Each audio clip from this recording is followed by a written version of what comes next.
Internet کب تک سست رہے گا؟ پاکستان ٹیلی کمیونیکیشن اتھارٹی نے بتا دیا۔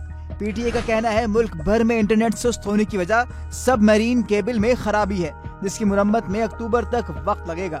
گزشتہ چند ہفتوں کے دوران ملک میں انٹرنیٹ کی رفتار کافی سست ہے، خاص طور پر موبائل ڈیٹا استعمال کرنے والے صارفین کو واٹس ایپ پر میڈیا اور آڈیو پیغامات بھیجنے اور ڈاؤن لوڈ کرنے میں دشواری کا سامنا ہے۔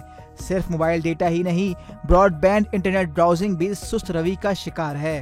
بزنس کمیونٹی اور انٹرنیٹ سروس پرووائیڈرز کا الزام ہے کہ حکومت فائر وال لگانے اور انٹرنیٹ ٹریفک کی نگرانی کی کوشش کر رہی ہے، جس کی وجہ سے انٹرنیٹ سست ہو گیا ہے اور اس وجہ سے کمپنیز کو معاشی نقصان کا سامنا ہے۔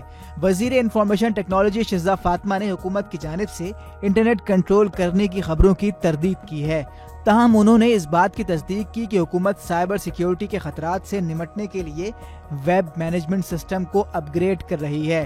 انٹرنیٹ کی رفتار میں کمی پر پی ٹی اے نے فائر وال کی تنصیب کی خبر کو مسترد کر دیا ہے۔ پی ٹی اے کا کہنا ہے پاکستان کو دنیا سے ملانے کے لیے 7 سب میرین کیبلز ہیں، جن میں سے 2 خراب ہوئی۔ ایک سب میرین کیبل AA-1 کی مرمت کر دی گئی ہے، جبکہ SMW-4 کی مرمت کا کام ابھی جاری ہے اور اس میں اکتوبر کے اوائل تک کا وقت لگ سکتا ہے۔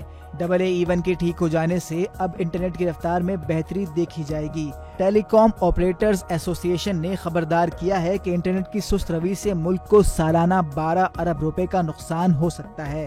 ٹیلی کام سیکٹر کی آمدنی میں کمی کی وجہ سے خزانے کو سالانہ 3 ارب روپے سے زیادہ کا نقصان متوقع ہے۔ پاکستان بزنس کونسل نے بھی خطرے کی گھنٹی بجا دی ہے کہ کئی ملٹی نیشنل کمپنیز پاکستان سے اپنے دفاتر کو منتقل کرنے کا ارادہ رکھتی ہیں۔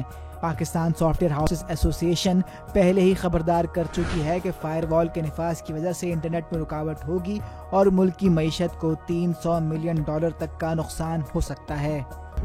مزید نیوز اپ ڈیٹس اور ڈیجیٹل سٹوریز کے لیے سبسکرائب کریں ڈان نیوز پاکستان۔